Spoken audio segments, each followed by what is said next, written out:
Hello. അപ്പോൾ ഈ കാണിക്കുന്ന സാധനം എന്താണെന്നറിയാമോ? ഇതാണ് ചേമ്പ്.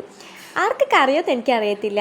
ഇപ്പോൾ ഈ സാധനം അങ്ങനെ ആരും കഴിക്കുന്നത് കണ്ടിട്ടില്ല. പക്ഷേ എനിക്ക് ഈ സാധനം ഭയങ്കര ഇഷ്ടമാണ് കേട്ടോ. അപ്പോൾ ഇത് പുഴുങ്ങി ദേ പോയിട്ടോ. ഓക്കെ ഓക്കെ ഓക്കെ ഓക്കെ ഇത് പുഴുങ്ങി നമുക്കൊരു മുളക് ചമ്മന്തി ആക്കിയിട്ട് കഴിക്കാം. ഇത് അത്യാവശ്യം നന്നായിട്ട് കഴുകി എടുക്കണം കേട്ടോ. ഞാൻ കഴുകി പിന്നെ അതിൻ്റെ അറ്റവും മൂലമൊക്കെ കട്ടാക്കി എടുക്കുന്നുണ്ട്. ഇത് കഴുകിയിട്ട് കുക്കറിലിട്ട് വേവിക്കുക ആണ് ചെയ്യുന്നത്. പിന്നെ എൻ്റെ തോലോ കാര്യങ്ങളൊന്നും എടുക്കുന്നില്ല. വേവിച്ചതിന് ശേഷം നമുക്ക് എൻ്റെ തോല് പെട്ടെന്ന് എടുക്കാൻ വേണ്ടി പറ്റുന്നതാണ് കേട്ടോ. ഇത് ഉപ്പിട്ടാണ് പുഴുങ്ങേണ്ടത്.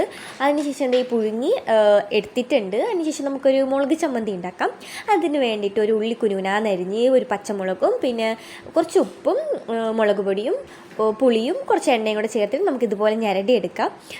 അതിനുശേഷം എന്തേ പുഴുങ്ങി വെച്ച ചേമ്പും നമ്മുടെ മുളക് ചമ്മന്തിയും കൂട്ടിയിട്ട് നമുക്കിത് കഴിക്കാവുന്നതാണ്. അടിപൊളി ടേസ്റ്റാണ് കേട്ടോ.